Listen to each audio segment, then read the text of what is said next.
დღეს ხელი მოვაწერე კანონს საქართველოს სისხლისღებრის საპროცესო კოდექსში ცვლილების შეტანის შესახებ, რომელიც ეხება ფარულ საგამოძიებო მოქმედებას. Როგორც იცით, პრეზიდენტმა ამ კანონთან დაკავშირებით მიმდინარე წლის 23 ივნისს გამოიყენა ვეტო, რომელსაც მან პოლიტიკური ვეტო უწოდა, რითაც ხაზი გაუსვა, რომ მას არ ჰქონდა ამ კანონის მიმართ სამართლებრივი შენიშვნები, თუმცა მისი მიღება პოლიტიკურად მიზანშეუწონლად მიაჩნდა. ვინაიდან ზოგიერთი ჯგუფის მხრიდან ესმოდა კრიტიკა ამ კანონის განხილვის პროცესის ტემპის და დაინტერესებულ მხარეთა ჩართულობის შესახებ. ამის შემდეგ პრეზიდენტმა მიმართა ვენეციის კომისიას, რათა მას მიეწოდებინა საკუთარი მოსაზრებები ამ კანონთან დაკავშირებით. 26 აგვისტოს ვენეციის კომისიამ გამოაქვეყნა მისი მოსაზრებები ამ კანონთან დაკავშირებით, ისევე როგორც პრეზიდენტის ვეტოში, ვენეციის კომისიამაც ვერ დაადგინა წინააღმდეგობა ადამიანის უფლებებთან დაკავშირებულ რომელიმე ევროპულ თუ საერთაშორისო სტანდარტთან. ამასთან, ვენეციის კომისიამაც საქართველოში ცალკეულ აქტორებთან მის გასაუბრებაზე დაყრდნობით გაიმეორა მოსაზრება კანონის მიღების ტემპთან და დაინტერესებულ მხარეთა ჩართულობასთან დაკავშირებით. ეს არის ის აღქმა, რისი ჩამოყალიბების მცდელობაც სამწუხაროდ ამ კანონის მიმართ იყო. ახლა კი შევხედოთ ფაქტებს. პირველი, ცვლილების პროექტი ინიცირებული იყო 2022 წლის 13 აპრილს. ინიციატორებს არ მოუთხოვიათ პროექტის დაჩქარებული წესით განხილვა, შესაბამისად მისი განხილვა მიმდინარეობდა სტანდარტული წესით. უფრო მეტიც, პროექტის მიმართ განსაკუთრებული ინტერესის და ჩვენი პარტნიორების თხოვნით განხილვის პროცესი 3 კვირით გახანძრივდა, საბოლოოდ პარლამენტმა კანონი მესამე მოსმენით ინიცირებიდან 2 თვეში, ხოლო ვეტოს დაძლევის გათვალისწინებით 5 თვეში მიიღო, რაც ყველაფერია გარდა სიჩქარისა. მეორე, კანონპროექტის განხილვაში, როგორც თავდაპირველ პროცესში, ისე ვეტოს დაძლევის ეტაპზე ჩართული იყო ყველა რელევანტური სახელმწიფო უწყება, ყველა დაინტერესებული არასამთავრობო ორგანიზაცია, ყველა დაინტერესებული საერთაშორისო აქტორი. პროექტი განიხილებოდა არა მხოლოდ საკომიტეტო ფორმატში, არამედ სამუშაო შეხვედრებზეც, მათ შორის ევროკავშირის ექსპერტებთან ონლაინ კონფერენციის რეჟიმში. ყველას ჰქონდა შესაძლებლობა და საკმარისი დრო წარმოედგინა შინაარსობრივი შენიშვნები ამ პროექტის რომელიმე ევროპულ თუ საერთაშორისო უფლებრივ სტანდარტთან შეუსაბამობასთან დაკავშირებით. არ არსებობს დაინტერესებული ჯგუფი, რომელიც იტყვის, რომ მას ჰქონდა განხილვის პროცესში მონაწილეობის მიღების სურვილი და მას ამის შესაძლებლობა არ მიეცა, რაც ყველაფერია გარდა არაინკლუზიურობისა. მესამე, ხაზგასმით უნდა აღინიშნოს, რომ კანონპროექტის ინიცირებიდან 5 თვის თავზეც კი არ არის წარმოდგენილი რაიმე შინაარსობრივი შენიშვნა, რომელიც თუნდაც კითხვის ნიშნის ქვეშ დააყენებდა ამ კანონის შესაბამისობას რომელიმე უფლებრივ სტანდარტთან. პირიქით, ადგილობრივ დაინტერესებულ ჯგუფებთან თუ საერთაშორისო აქტორებთან მსჯელობის პროცესში დადასტურდა, რომ აღნიშნული კანონის სრულად შეესაბამება ადამიანის უფლებათა ევროპული სასამართლოს პრაქტიკას. ვეტოს განხილვის პროცესმაც დაადასტურა, რომ რამდენჯერმე დასმულ კითხვაზე, რომელ უფლების სტანდარტს არღვევს მოცემული კანონი, პასუხი არ არსებობდა. საბოლოოდ, ერთადერთი მოსაზრება, რაც გვესმის, ეხება კანონის მიღების მიზანშეწონილობას. უნდა აღინიშნოს, რომ საქართველოს კონსტიტუციის 36 მუხლის შესაბამისად, საქართველოს პარლამენტი არის საკანონმდებლო ხელისუფლების განმახორციელებელი უმაღლესი ორგანო, რომელიც ამავე დროს განსაზღვრავს ქვეყნის პოლიტიკის სხვადასხვა მიმართულებას. მათ შორის ეს პოლიტიკის განსაზღვრის მიმართულება ეხება საგამოძიებო მოქმედების ეფექტიანობის გაზრდის მიზნის შესაბამისი საკანონმდებლო ბაზის შექმნის საკითხს. შესაბამისად, ამა თუ იმ კანონის მიღების მიზანშეწონილობის საკითხი სრულად წარმოადგენს საქართველოს პარლამენტის კომპეტენციას. პარლამენტმა საბოლოო ჯამში 5 თვე იმსჯელა ამ საკითხთან დაკავშირებით და 6 სექტემბერს საბოლოოდ დაადასტურა მისი გადაწყვეტილება მათ შორის კანონის მიღების მიზანშეწონილობასთან დაკავშირებით. ამიტომ არ არსებობს არც სამართლებრივი და არც მიზანშეწონილობის კუთხით რაიმე არგუმენტი, რომელიც ხელშეუშლიდა ამ კანონის ამოქმედებას და აქედან გამომდინარე ამ კანონის ხელი მომაწერეს. ამ თემაზე თუ ვაფიქრობ.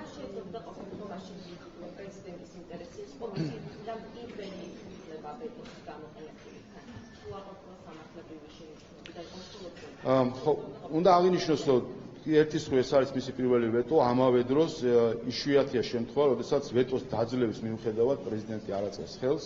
წინა მოწვევის პარლამენტში ეს მოხდა მხოლოდ ერთხელ და ამ მოწვევის პარლამენტში ეს ამ შემთხვევაში მოხდა. ვინაიდან ერთი არის შენიშვნები, რომელიც შეიძლება პრეზიდენტს ჰქონდეს, მაგრამ თუკი პარლამენტი, როგორც უმაღლესი საკანონმდებლო ორგანო, ადასტურებს თავის გადაწყვეტილებას და არ იზიარებს შენიშვნებს, ამ შემთხვევაში, რა თქმა უნდა, არ არსებობს საფუძველი, რომ ხელი არ მოეწეროს კანონს. რაც შეეხება მიზეზებს, მე ჩემს განცხადებაშიც აღვნიშნე და ყველანი თუ დაუფიქრდებით, საბოლოო ჯამში კრიტიკა ნაშთი რაც რჩება, რაც გვესმის, არის რამდენად მიზანშეწონილი არის თუ არა. და აქაც ხაზი გაუსურვო, მიზანშეწონილობის და მათ შორის საკანონმდებლო პოლიტიკის საკითხს განსაზღვრავს პარლამენტი და ამაზეც ითქვა არაერთხელ. ეს მუხლები, რომელზეც არის მსჯელობა, ეხება მაგალითად ადამიანების ვაჭრობას, მაგალითად კვლელობას, მაგალითად ტერორიზმს. ამ საკითხებთან დაკავშირებით, რომ ეფექტიანი უნდა იყოს გამოძიება, მე მგონი კითხვის ნიშნები არ არსებობს. ეს საკითხი სულად ეხება როგორც ქვეყნის უსაფრთხოების, ასევე მოსახლეობის უსაფრთხოების და მათ შორის დანაშაულის პრევენციას თუ დანაშაულის ეფექტიანად გამოძიებას, ამიტომ რა თქმა უნდა ჩვენი ვალდებულება და პასუხისმგებლობაა ჩვენი მოსახლეობის წინაშეც, რომ ეს უსაფრთხოება ეფექტიანი მეთოდებით იყოს უზრუნველყოფილი. კიდევ ერთხელ ხაზგასმით უნდა ითქვას, არავის საერთოდ არც ვენეციის კომისიას, არც პრეზიდენტს, არც რომელიმე აქტორს არ უთქვამს, რომ ეს კანონი რაიმენაირად ეწინააღმდეგება რომელიმე ევროპულ ამ თემაზე თუ გაქვთ.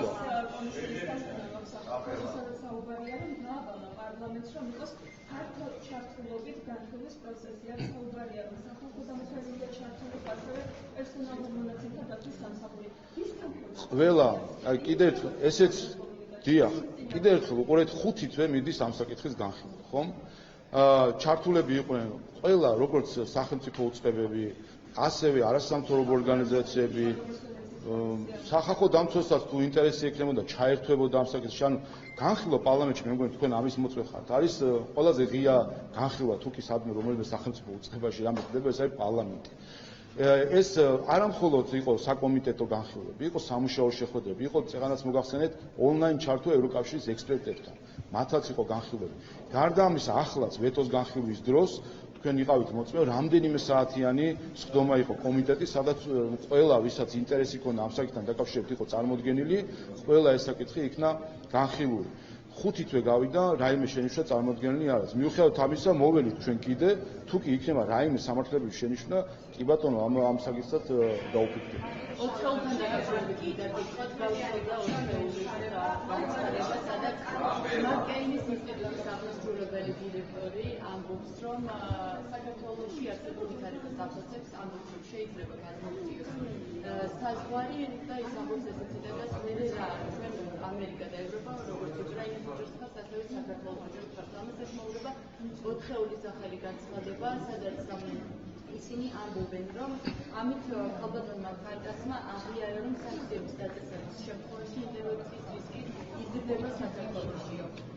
და ამით იმასაც ვამბობთ კვირების განმავლობაში, რომ მათ საქართველოში მეორე ფრონტი დაიხსნას, ეს დაადასტურა ამ ინტერვიუში, რომელიც რადიო თავისუფლებას ესწრება. ვერ შევაფასებ და ზოგადად მე მას შემდეგ რაც ჩვენმა კოლეგებმა დატოვეს პარტია და ფრაქცია, მე თავიდანვე ვამბობდი, რომ მათ განცხადებების კომენტირებას არ ვახდენ, ვინაიდან არ მინდა შევიდე რაიმე დეტალებში და შინაარსობრივ განხილვებში. ზოგადად, რაც შეეხება უსაფრთხოების გარემოს, ჩვენ რა თქმა უნდა მას შემდეგ რაც დაიწყო აგრესიული ომი რუსეთის უკრაინის წინააღმდეგ, ის რომ უსაფრთხოების გარემო არის განსაკუთრებით სავსე რისკებით, სწორედ ამას ავსაუბრებთ ჩვენ უკვე რამდენიმე თვე არის და ვხედავთ პირიქით ჩვენი ოპონენტების მხრიდან ამ საკითხის გაუბრალებლობას, ეხლაც აი ბოლო პერიოდში ვხედავთ თითქოს ეხლა ასე ვთქვათ ამ რისკები შემცირებული არის საქართველოს მიმართ, პირიქით რისკები თავიდანვე ზოგადად ოკუპირებული ქვეყანა,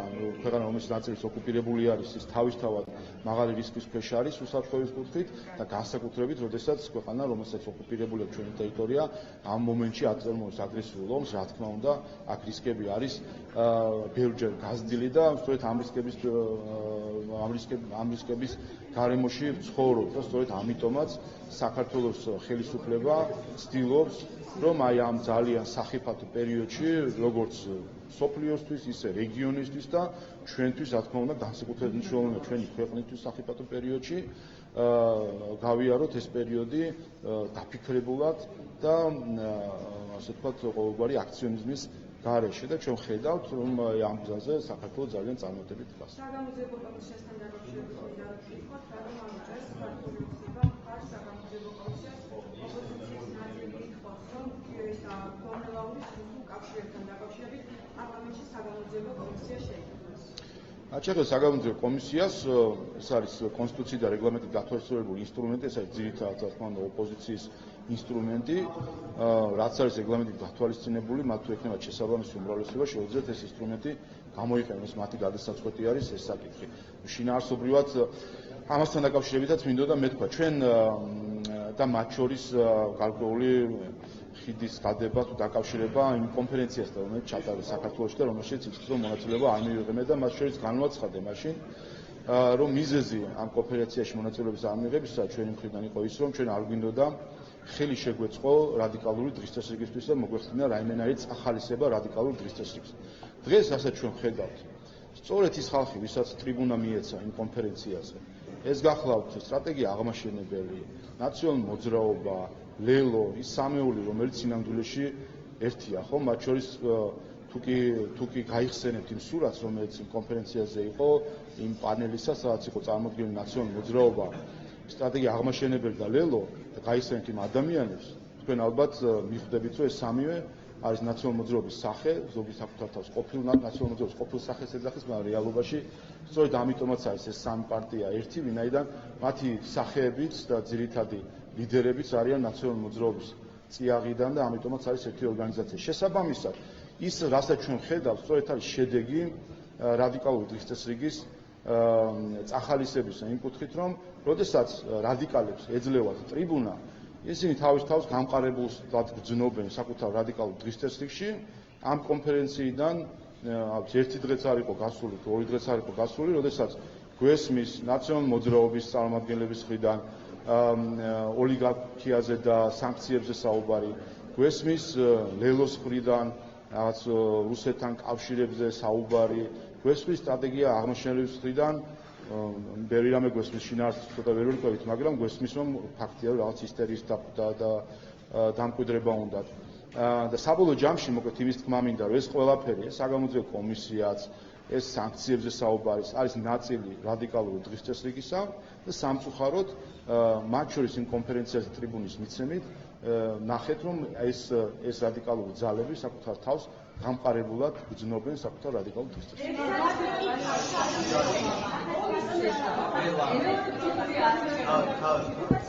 აია, ერთსაც ერთ კონკრეტულად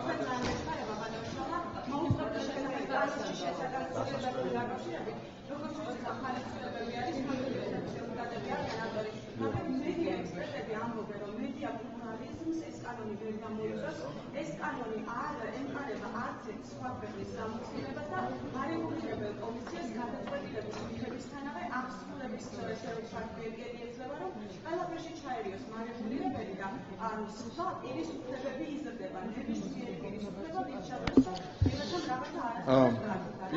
ვიღაცამ რაღაცა პირველი ამ კანონის მიღება განპირობებულია სწორედ ევროკავშირთან დაახლოებით. ეს გახლავთ ევროკავშირის დირექტივის იმპლემენტაცია საქართველოში, მათ შორის ეს არის მოთხოვნა ევროკავშირის და ჩვენ ოფიციალურად რამდენჯერმე მოგვმართა, მათ შორის რამდენიმე კვირის წინაც ევროკომისიამ წერილით, რომ მოგვეხდინა ამ დირექტივის იმპლემენტაცია საქართველოში წინააღმდეგ შემთხვევაში, თუ ეს არ მოხდება ოქტომბრამდე, თუ კი არ მოხდება ნაბიჯების გადადგმა, წინააღმდეგ შემთხვევაში საქართველოს შეეზღუდება წვდომა შემოქმედებითი ევროპის ფონდებზე. რაც ისედაც საქართველოს იქიდან გამომდინარე აქამდე არ ქონდა შეზღუდული ქონდა, ხოლო იმ შემთხვევაში თუ ეხლა საბოლოოდ არ მივიღებთ და არ მოვახდეთ ამ დირექტივის იმპლემენტაციას, საერთოდ გავირიცხებით შემოქმედებითი ევროპის ასე ვთქვათ გაერთიანებიდან და არ გვექნება საერთო წვდომა. ამიტომ ეს არის მოთხოვნა. ეს ერთი. მეორე, სრული პასუხისმგებლობით ვაცხადებ. ის პროექტი, რომელიც არის წარმოდგენილი, არის შესაბამისობაში ევროკავშირის საუკეთესო პრაქტიკასთან. ამიტომ ან კონსულტაციების გავლას ეს არის რა თავისთავად ეს პროექტი არათუ კონსულტაცია გავლის ეს პროექტი სხვა შორის 2018 წლიდან არის პარლამენტში ვინც გამოცდილი ამ სფეროში იცით 2018 წლიდან არის ინიციირებული შემუშავებული იქნა ევროკავშირის ექსპერტების მიერ და მათი დახმარებით ახლა რაც მოხდა არის 2018 წელს დირექტივაში შევიდა ცვლილებები და ამ ცვლილებებთან მოხდა შესაბამისობაში მოყვანა ამ პროექტის და ინიცირება. რაც შეეხება განხილვებს თავისთავად, მე ვიცი ის თქვა წუხილები კითხვები რაც არსებობს. დიახ, ვიცი. კი ბატონო, მეც მქონდა ამასთან დაკავშირებით საუბარი, ვიცი ესაც არის და ეს უნდა განიხილება საბოლოო ჯამში ღია ფორმატში და ყველა იქნებით მომწე ამ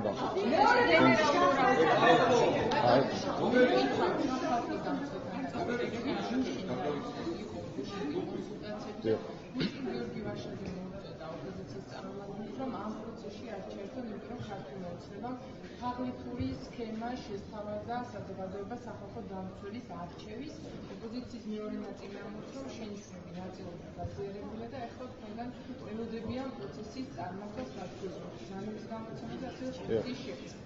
ერთის პირով შეაყვავთ, რომ გიორგი ვაშიძის მოწოდება ოპოზიციამ დაუწყოს ეს ფორმატი, იმიტომ არის ფარსი და მეორე მხრივ თქვენ იღებთ თუ არა პასუხისმგებლობას იმაზე, რომ საბოლოო ჯამში ეს პროცესი მივა ინკლუზიურობით დასრულდება და ირჩევენ სახალხო დამცველს და არ მოხდება ისე, როგორც სხვა შემთხვევებშიც მმართველი გუნდი იღებს საბოლოო გადაწყვეტილებას და ოპოზიცია ამ პროცესში არ კი ბატონო, მმართველი გუნდი ვერ მიიღებს ამ გადაწყვეტილებას, ვინაიდან იცით, რომ ჩვენ არ გვაქვს საკმარისი უმრავლესობა, ამიტომ ეს თავისთავად მოხდება როცა მოხდება ახალი სახალხო დამცველის არჩევა, ეს მოხდება თანამონაწილეობით სხვადასხვა პოლიტიკური ძალების. ამიტომ ეს თავისთავად უკვე ასე იქნება, როცა შედეგი დადგება. რაც შეეხება თავად პროცესს, ჩვენ გვქონდა ბრძანების პროექტი განვიხილეთ, ყველა საკითხზე შევთანხმდით, მე საბოლოო ვერსია მოვამზადე უკვე, დღეს გავუგზავნი ყველა პოლიტიკურ ჯგუფს და გვექნება შევთავაზებო სავარაუდო დღესვე შევძლოთ ბოლო კონსულტაციის გავლა ბრძანებასთან დაკავშირებით, რათა ბრძანება გამოიცეს და გამოცხადდეს განცხადების მიღების პროცესი. ამიტომ არანაირი შეუთანხმებელი საკითხი ამასთან დაკავშირებით არ არსებობს.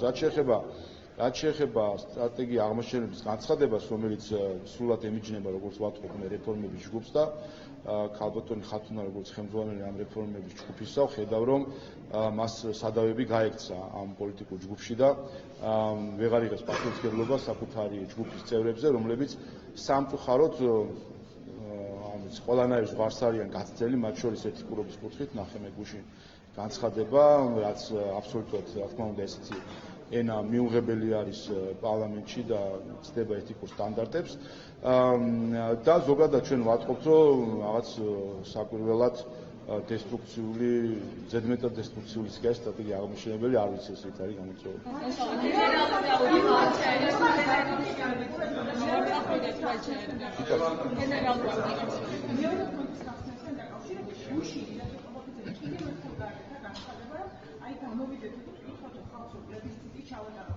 რატომ არ ხდებს მმართველი პარტია ამ თემაზე აქცენტირებას და კომუნისტების ნახეთ, მაგრამ მე ხალხური ტელევიზია.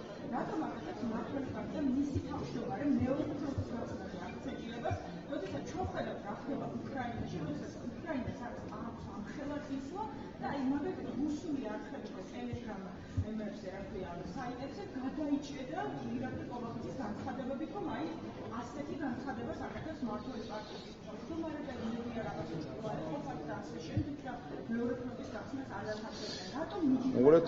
უნდა შევხვდეთ ერთ რამეს. პირველი, მე მგონი ყველა თანხმდებით და წანაც ამაზე საუბრობდი, რომ საქართველოს და კონკრეტულად საქართველოს განსაკუთრებით ბოლო რამდენიმე თვე არის განსაკუთრებული რისკის გარემოში, რაც ეხება სამხედრო კონფლიქტში საქართველოს ჩართვის რისკს. ეს რისკი რომ არსებობს, ავიც ამას მეგონი მტკიცებაც არ უნდა, როდესაც საქართველოს ტერიტორიის ნაწილი ოკუპირებული არის და როდესაც რუსი სამხედროების ამ შენობიდან რამდენიმე 10 კილომეტრში არიან განთავსებული საქართველოს ძირითადი მაგისტრალიდან რამდენიმე მეტრში. ეს რისკი არსებობს, ეს ერთი. მეორე, ჩვენ სამწუხაროდ გვესმოდა სხვადასხვა აქტორების მხრიდან, ხან პირდაპირ, ხან ირიბი, ხან შეფარვით, ხან იმით რომ შეგულიანება ხდებოდა, ან ხდებოდა პირდაპირ მოწოდება, რომ საქართველოს გარკვეულწილად ასე ვთქვათ, ამ პროცესში ასე ვთქვათ, ჩაერთოს სამხედრო დაპირისპირება, რაც შეეხება.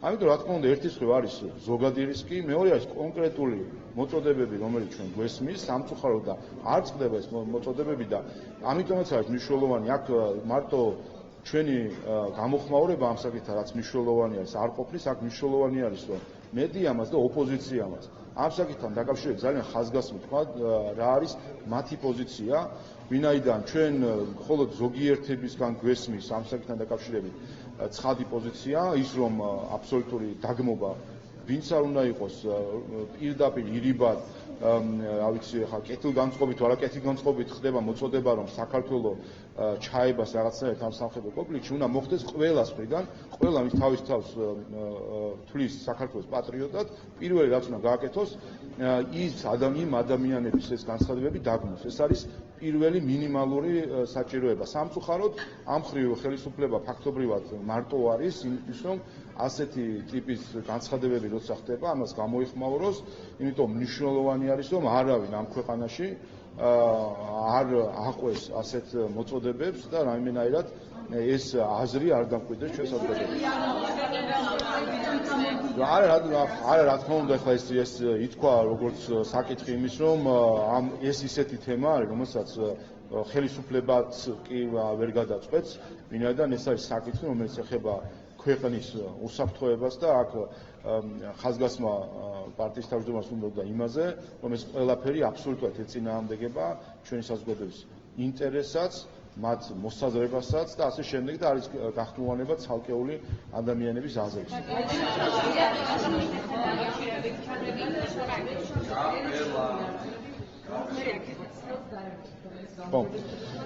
რაც შეეხება გუშინდან განცხადებას და მე სხვათა შორის საინტერესო არის ის რეაქცია ჩვენ რაც ნახეთ ზოგიერთი ოპოზიციური პარტიის მხრიდან და მათ შორის ზოგიერთი არასამთავრობო ორგანიზაციას უცებ ერთ დღეში აღმოჩნდა რომ თურმე არავის აღარ აქვს პრობლემა კარუსელებთან, ჩაყრასთან და ასე შემდეგ ის რასაც ჩვენ გვიმტკიცებენ 2020 წლიდან მოყოლებული ზოგიერთი აქტორი რომ თითქოს ხდება ასე თქვა გაყალბება საარჩევნო უბნებში უცებ აღმოჩნდა რომ სულაც არ არის საარჩევნო პრობლემა და თითქოს პრობლემა სადღაცას სხვაგან აქვს.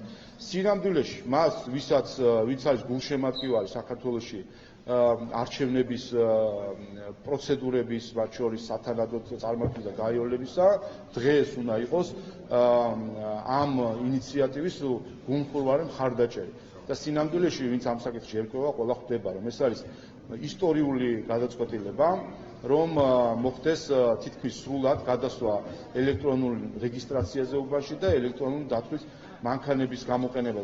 საერთო ჯამში რომ შევაფასოთ და იცით რომ ჩვენ სამუშაო ჯგუფი მუშაობს ზოგად ცვლილებებთან დაკავშირებით და იქაც იქნება ბევრი მნიშვნელოვანი ინიციატივა ამ კუთხით და ამასაც საზოგადოება მალე იხილავს. საბოლოო ჯამში ჩვენ შეგვიძლია ეს თუ კი ავიღებთ 2021 წლის რეფორმას და ახლა 2022 წლის რეფორმას მათ შორის ამ გადაწყვეტილებას ორი მნიშვნელოვანი ინსტრუმენტი და ინსტიტუტი შემოვიდა ეს გახდათ ხელახალი გადათვლა უბნების რომლებმაც ყველანაირი სპეკულაცია გამოაცალა საკითხებს დათვლასთან დაკავშირებით და ეს გახლავთ ასევე ელექტრონული თვლელები რომლებიც ასევე ჩვენ ნახეთ ბათუმის გამოცდილებაზე მაგალითად რომ თითქმის საჩივარიც კი არ დაწერილა ვინაიდან აქ უკვე ყველანაირი სპეკულაციაც კი გამორიცხულია ამ საკითხებთან დაკავშირებით. ამიტომ მე კიდევ ერთხელ მე გუშინ ხო აქაც უნდა აღვნიშნო ეს სტრატეგია აღმაშენებელი რომელმაც მისი ხელმძღვანელი იმიტომ დარწმუნებული ვარ რომ მისი წევრი პაატა მანჯგალაძე სხვანაირად ფიქრობს ამ საკითხთან დაკავშირებით, მაგრამ გიორგი ვაშაძისგან მოვისმინეთ ისტერიული განცხადება, რაც საბოლოო ჯამში ესმინდა რომ მე განსაკუთრებით მიმართო ჩვენ ოპონენტებს. ელექტრონული ასე ვთქვათ მოწყობილობის გამოყენებას არა მხოლოდ ეს ხდება არა მხოლოდ იმით რომ ხდება რაღაცის ყიდვა, დადგმა და გამოყენება. ამას სჭირდება საზოგადოების ცნობიერების ამაღლებაც, მათ შორის და მათ შორის დობის გამყარება ამ საკითხთან დაკავშირებით. დობის შერყევა ძალიან ადვილია და დობის გამყარება არის რთული. ამიტომ ყველა პოლიტიკოსის ვალი არის ახლა რომ ამ საკითხთან დაკავშირებით იყოს კონსტრუქციული, ეს არის ისტორიული გადაწყვეტილება ელექტრონული თვლილების საქართველოს თითქმის სულად დაფარვასთან დაკავშირებით და ვფიქრობ რომ ეს მნიშვნელოვანი შეხვედრა.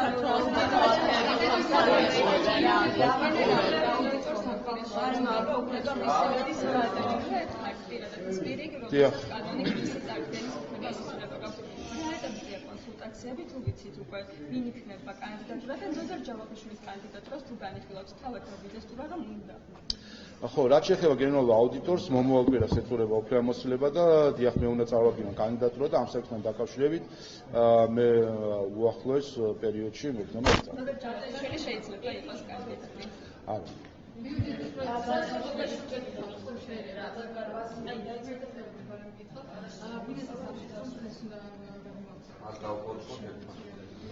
დიახ.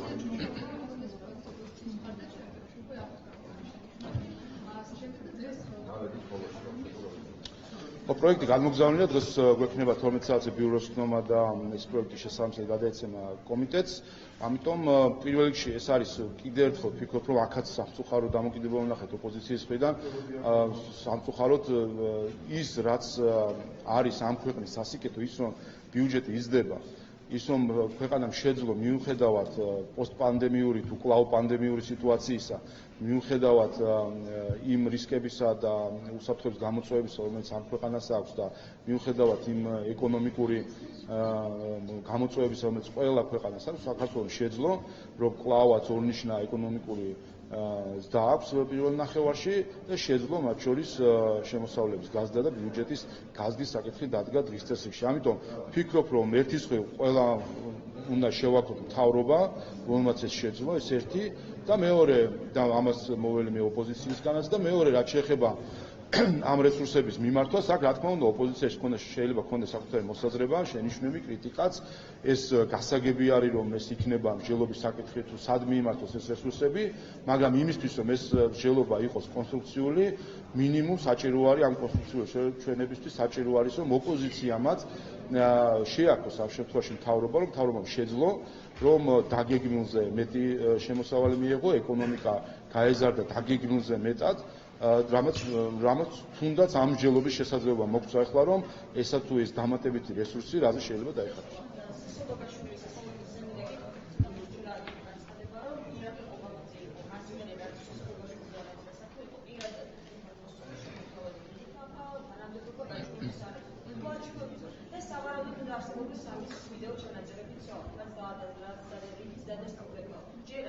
ვინ იყო მოსული?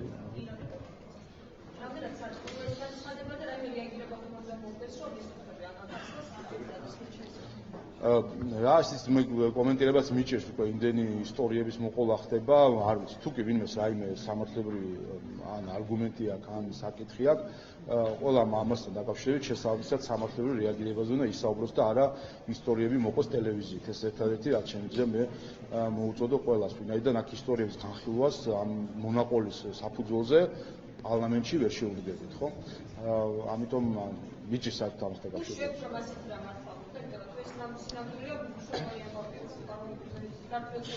რა იცით, აი ეს ისტორიები საერთოდ შეესახულება ერთადერთ რამეს, რომ დაისვას კითხვა, უშვებ თუ არა, ეჭვი შევიტანოთ რაღაც საკითხებში, იქ სადაც ეჭვის შეტანის საფუძვლები არ არსებობს. აი ამ ყველა დეзинფორმაციის მორევში სადაც ჩვენ ვიმყოფებით, უნდა გვახსოვდეს ყოველთვის საქართველოს დღეს ყავს ხელისუფლება, რომელიც მოცემულ პოლიტიკურ ლანდშაფტში არის ყველაზე პატრიოტული ხელისუფლება, საქართველოს დღეს ყავს ხელისუფლება, რომელიც მოცემულ პოლიტიკურ ლანდშაფტში არის ყველაზე კეთილსინდისიერი ხელისუფლება. ასე რომ აი ამით გეტყვით საბოლოო ჯამში პასუხს რომ არ არის.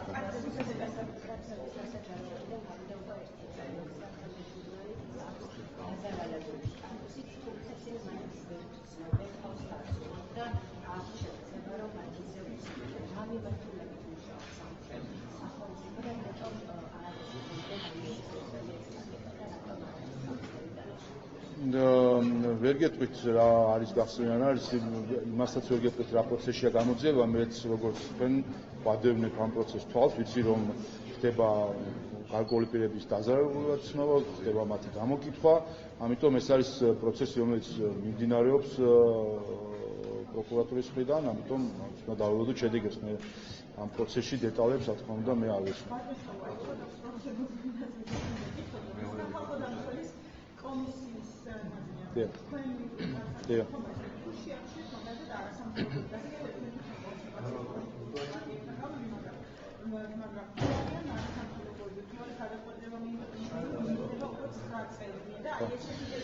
მოგეთ ჩვენ წინა შეხვედრაზე ვიმსჯელებთ ბრძანებასთან დაკავშირებით როგორც გითხარით საბოლოო პროექტი მომზადებულია და გაუგზავნი კოლეგებს და სავარაუდოდ მინდა რომ დღესვე შევხვდეთ და შევათანხმოთ საბოლოო ტექსტი რომ ბრძანება გამოიწეს იქ შევთანხმდით რომ მეორე ეტაპზე ვიმსჯელებთ ცხაკაციანი ჯგუფის შემადგენლობაზე ჩვენ ესე იგი ამ განცხადების გამოქვეყნების შემდეგ რაც დაიწყება განცხადების მიღება 10 დღე კიდე გვექნება იმისთვის რომ ჯგუფი შევადგინოთ ჩვენ დაახლოებით ვისაუბრეთ რომ როგორ წარმოგვიდგენია ასე ვთქვათ რომ ასე ვთქვათ ვინ შეიძლება იყოს ამ ჯგუფში არა პერსონალურად არამედ ჩვენთვის მნიშვნელოვანი არის რომ არ იყოს კითხვის ნიშანი ვინმეს ჭარბად ვიკერძოების კუთხით ამ ცხაკაციან ჯგუფში ეს ამ რისკებს ჩვენ ვხედავთ ამ რისკებს ჩვენი ოპონენტებიც ხედავენ ამიტომ ვფიქრობ რომ შევძლებთ ამ ცხაკაციან ჯგუფსაც შეთანხმება დიახ მინდა შეთავაზო და თუ ეკნებათ შესაძლებლობა დღესვე შევხვდებით ბატონო ბრძანებას მოგეთ პროექტ ხელს მოვაწერ ბრძანებას ხო პროექტი მზადმა ბოლო რედაქციას ვაკეთებ გაუგზავნით კოლეგებს და მე შევთავაზებ რომ დღის მეორე ნახევარში შევხვდეთ და დარწმუნებული შევათანხმოთ საბოლოო ტექსტს და მე იმედი მაქვს რომ დღესვე გამოიცემა ეს ბრძანება მადლობა